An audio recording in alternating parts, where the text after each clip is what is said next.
Scandals involving star players who barely, if at all, fit the description student-athlete have often roiled the big sports schools.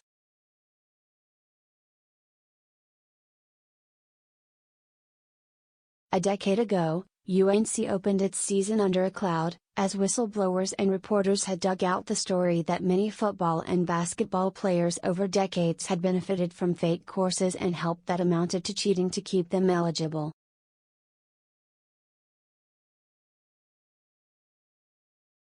As this year's football season opens, there don't seem to be any scandals making headlines, but does that mean that everything is fine? Advertisement Advertisement, a new book by journalist, and UNC grad, Andy Thomason, titled Discredited, recounts the university's scandal and its aftermath.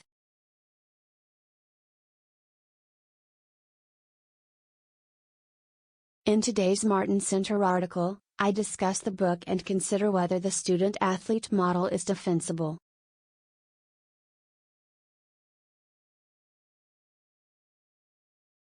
Thomason ably takes readers through the ugly details of the UNC scandal, which was all the more shocking because UNC had long created the illusion that it was above reproach with its sports programs.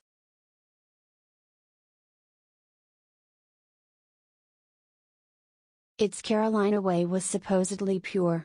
All the athletes really belonged in college and they got real college educations.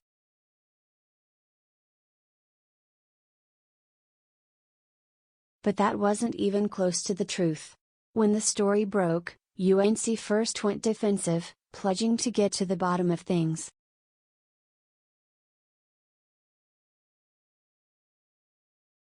Some people, including the football coach, were fired. The chancellor resigned. A series of investigations showed deep corruption.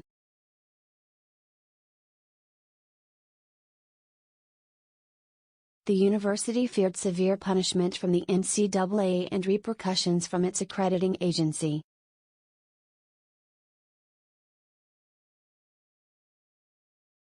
But when it received a slap on the wrist from the NCAA and nothing at all from southern states, it went on the offensive against the whistleblower.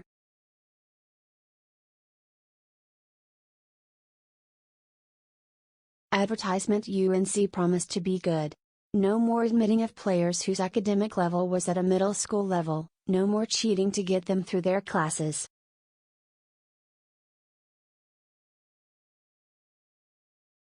So things are good. The university gets top-flight teams and the players get their college degrees, thus enabling them to go on to a successful life.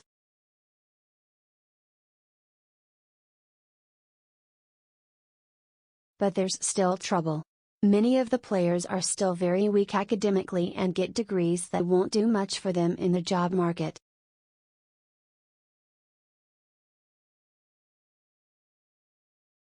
Underemployment among college grads generally is high and is probably much higher for sports players who didn't make it into pro ranks.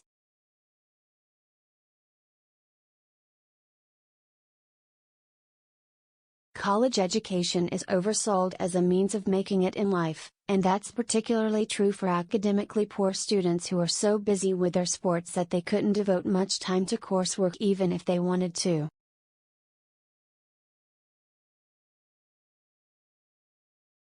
It's a scandal whether or not there is some headline scandal.